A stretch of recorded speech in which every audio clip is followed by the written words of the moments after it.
I'd traveled so much, and I had 2 kids at that time, and I promised myself I was never going to get on a plane as long as I lived. And so, yeah, it was like I was going to have a store, ride my bike, go to work every day, but it didn't really work that way. Mostly because it ended up being so successful that 2 things happened. I knew that Nike and Adidas would figure it out, and in 5 years they'd figure it out well enough to put up a store next to me in economy scale production that could probably wipe me out. I think the second thing was just having really great 28 to 30-year-olds who were starting to look at families and mortgages and stuff like that, and I was going to lose them if I couldn't show them some growth. So those are the 2 motivating things behind deciding to grow. The early days were heady times for the company, which set its sights high as it expanded eastward, opening stores across the Canadian provinces. Lululemon's British Columbia birthplace served as inspiration for many of the company's early apparel designs, and it may also have played a role in Lululemon's competitive positioning. It was in Canada. It was in Western Canada, and really Vancouver, up until recently, has never been on anybody's radar. So we were able to get a 4 or 5 year head start before American companies who would have copied us, spent more money, ripped us off, hired all our best people. So we were able to really operate under the radar and try and fail and succeed and build a model that was churning out $1,900, $2,000 a square foot before anybody found us. By the time Lululemon reached nearly 20 stores and $100 million, Chip found himself at a crossroads. I could grow it to 100 million based on culture and feeling and friends and stuff like that, but that wasn't going to get me past that. I wanted a board of directors that would be able to help me hire the next hierarchy of people I need. I didn't know how to hire a CEO, a CFO, a human resources person at that level. I didn't even know what questions to ask. In 2005, Lululemon partnered with private equity firms Advent International and Highland Capital, which invested approximately 225 million Canadian dollars. You know, it was an interesting time in the history of what was going on in the financial world, particularly the retail market, because it was such a alive, prospering retail world. And there was a lot of people pursuing a few really good opportunities, and Lululemon was really put in that pack of a few good opportunities.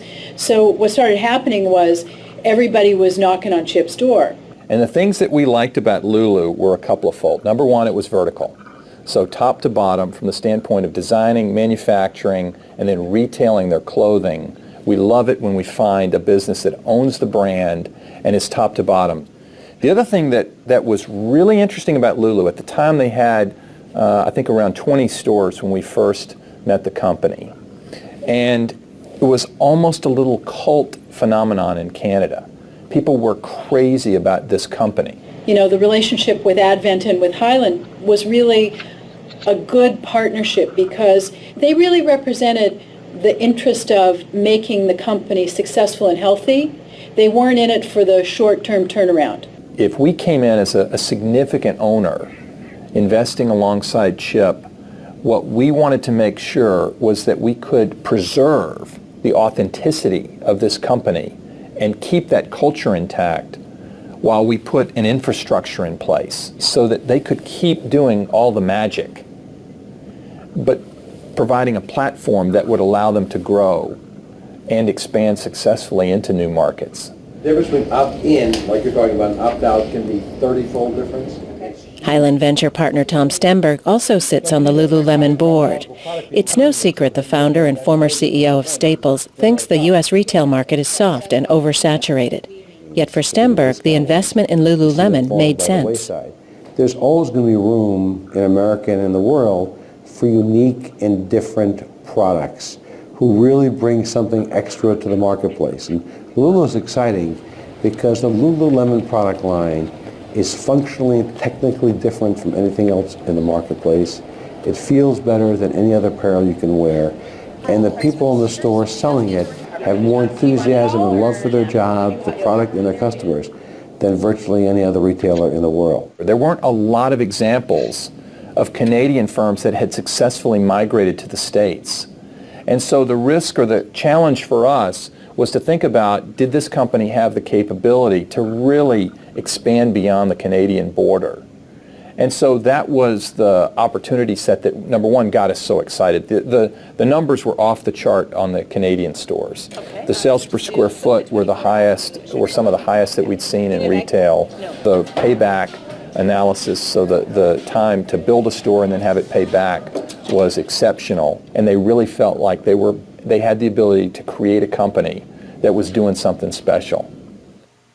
In 2005, the board brought on former Reebok CEO Bob Mears to lead an aggressive expansion into the U.S., and the company went public in July 2007, raising $327.6 million through its IPO. In June 2008, Christine Day was appointed as Mears' successor. I was a little surprised at being promoted in June so quickly, but it was a tremendous experience for me. It's been pretty fascinating to see the evolution in terms of almost where the company is at and then what type of leader we need. Chip was a fabulous founder, obviously, and he realized his Peter principle he'd achieved and basically thought, I need to bring in some more expertise. He's that creative guy, but he didn't have the background and experience necessarily to go into the U.S. So then we brought in Bob, who I affectionately can call Bob the Builder, because he literally came in and basically took the company through a heavy building time where we really needed to have someone come in, lead the way. It was Bob's way, and he brought in a whole new level of management, set the direction and the tone, and we just fired off.